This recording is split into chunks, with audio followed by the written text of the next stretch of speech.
फेरो online टिभीमा यहाँलाई हार्दिक स्वागत छ। म केशर राउत। आज पनि तपाईहरुको माझमा एउटा छुट्टै नयाँ भिडियो लिएर आइसकेका छौं। अन्तिमसम्म हेर्न नभुल्नुहोला।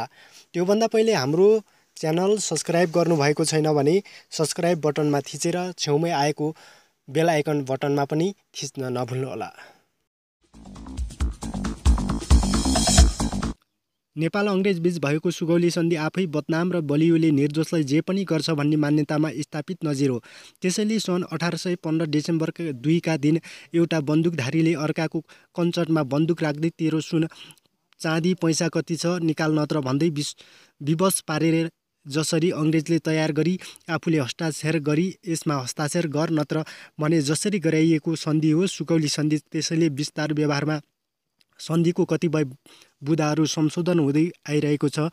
उदाहरणको लागि सुगौली सन्धिमा नेपालका राजाले टिस्टदेखि सतलजसम्मको सम्पूर्ण समतल भूभाग अंग्रेज सरकारलाई सदाको निम्ति त्याग्न मन्जुर गर्दछ भनी हस्ताक्षर गराइएकोमा 3 महिना नपुग्दै मेचीदेखि गण्डकसम्म एक पटक, त्यसपछि 9 महिना नपुग्दै गण्डकदेखि राप्तीसम्म र राप्तीदेखि कालीसम्म अर्को पटक गरी 40 वर्षभित्रमा 3 पटक गरी नेपाल भूभाग फिर्ता गरेको उदाहरण छन्। लुटेको सम्पत्ति फिर्ता गर्नु भनेको चान्चुने कुरा होइन। यो नेपालको अडान, नेपाली जनताहरूको एकता र त्यसबेलाको नेपालका शासकहरूको अगाडि घुँडा टेक्नु तयार नहुनु नै प्रमुख कारण हो। त्यस्तै कारण बिस्तारै गुमेको भूभाग क्रममा फिर्ता पाउँदै गयो। त्यसै क्रममा अंग्रेज फिर्ता हुने समय आयो र उसले एउटा इन्डियालाई भारत र पाकिस्तानको रूपमा विभाजित गरेर नै गयो। हुन त अंग्रेज आउनु पूर्व इन्डिया थिएन। यो चान्चुन हजार जति विभिन्न नामका राज्यहरू थिए, ससाना राज्यहरू थिए। यसलाई अंग्रेजले नै एकीकृत बनाएको थियो र ऊ फर्किने बेलामा अर्थात् 30 अक्टोबर 1950 का दिन नेपालसँग एक शान्ति तथा मैत्री सन्धि गर्यो। उक्त सन्धिको धारा 1 ले नेपाल र संयुक्त राज्यमा दुवै राज्य एक अर्काको स्वाधीनतालाई स्वीकार गर्दै आदर गर्दछ भन्ने उल्लेख गरिएको छ। त्यस्तै धारा 8 मा यो सन्धि पत्र लागू भएको मितिदेखि संयुक्त अधिराज्य र नेपाल बीच भएको 21 डिसेम्बर 1923 मा भएको सन्धि प्रमाणित पत्र र त्यसभन्दा अघि मार्च 4, 1816 स्वीकार गरेको र 2 डिसेम्बर 1815 मा प्रस्ताव गरेको सबै सन्धि सम्झौताहरू खारेज हुने छन् भनी उल्लेख गरिएको छ। त्यसबाट के पुष्टि हुन्छ भने सम्झौतावाला देश अंग्रेजले नेपालको सबै भूभाग फिर्ता दिएको कानुनित नेपालको सिमाना टिस्टा काङ्गडा भएको प्रमाणित हुन्छ।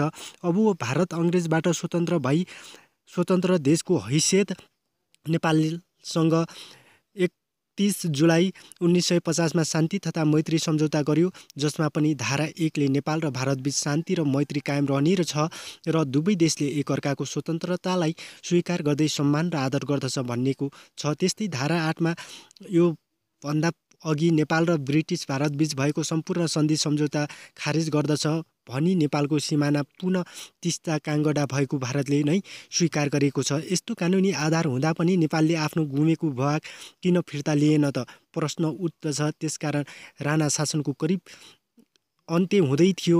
निरही शाह शासन र उदाउँदो काङ्ग्रेसको कारण राणा काङ्ग्रेसले दिल्ली सम्झौता भयो।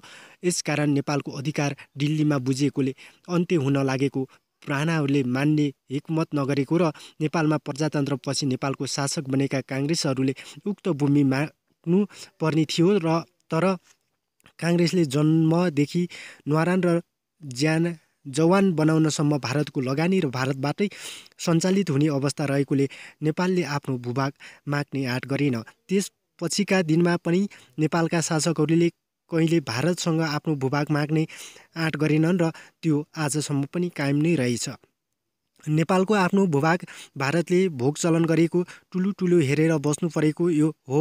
यदि नेपालको सरकार स्वतन्त्र र नेपाल र नेपालीहरूप्रति जिम्मेवार हुने हो भने आफ्नो भूमि पुनः फिर्ता हुन्छ। यो पहिलो कारण हुन्। त्यति मात्र होइन, पहिले त नेपालीहरूले पनि राष्ट्रप्रति उदासीन हुँदै जाने क्रममा छन्। राष्ट्र के हो त्यति चासो छैन। यो दोस्रो आम नेपालीहरूको पनि कारण छ जो कहिले नेपालको बारेमा एकीकृत हुन सकेनन्। त्यसैले नेपालको भूमि फिर्ता भएन। नेपाली जनताहरू एकीकृत भए भने जस्तोसुकै दलाल शासकहरूलाई पछार्न र काममा लगाउन सकिन्छ। तर दुर्भाग्य हामी नेपाली पनि उही दलाल शासककै पद चिन्हतिर हिट्न तयार भयो।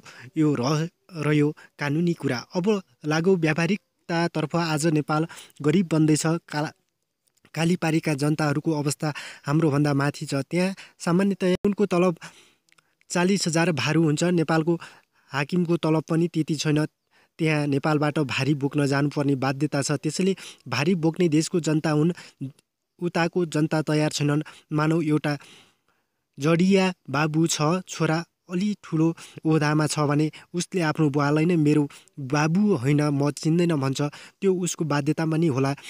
यस्तो अवस्थामा उक्त भूभागमा बस्ने नेपालीहरूको जो आफूलाई भारतीय पनि चिनाउँछन्, जब बाबु धनी हुन्छ, सम्पन्न हुन्छ, घर छाडेर बाबु त्यागेर हिँडेको छोराले नाता प्रमाणित गर्दै म छोरा हुँ भन्न आउँछ भने त्यस्तै नेपाल सम्पन्न भयो र उताको भन्दा हामी समृद्धितर्फ लाग्यौँ भने हामीले एक हुँदैन भन्दा पनि उताकै हाम्रो भूभागको जनताहरू उठ्छन् र हामी नेपाली हौ, यो भूभाग नेपालको हो भन्दै प्रमाण सहित आउँछन् र त्यति बेला कुनै ताकतले रोक्न सक्दैन। नेपालको भूभाग जोडिन्छ। कुरा रह्यो समानताको। सम्पन्न हुन शान्ति चाहिन्छ। उद्योग धन्दा खोल्नुपर्छ। सुशिक्षित युवा युवतीहरू सही बस्ने वातावरण हुनुपर्छ, जुन जहाँ छैन। यो हुन कुनै भारतीयले भन्दा पनि हाम्रै नेताहरूले जो भारतको एजेन्डाको रूपमा काम गरिरहेका छन् उनीहरू नै दिँदैनन्। विभिन्न रडाका निकाल्ने काम गरिरहन्छन्। यो रोक्न आम जनताले चाहनु पर्दछ। यो हुन हामी जनताले नै तयार छैनौँ।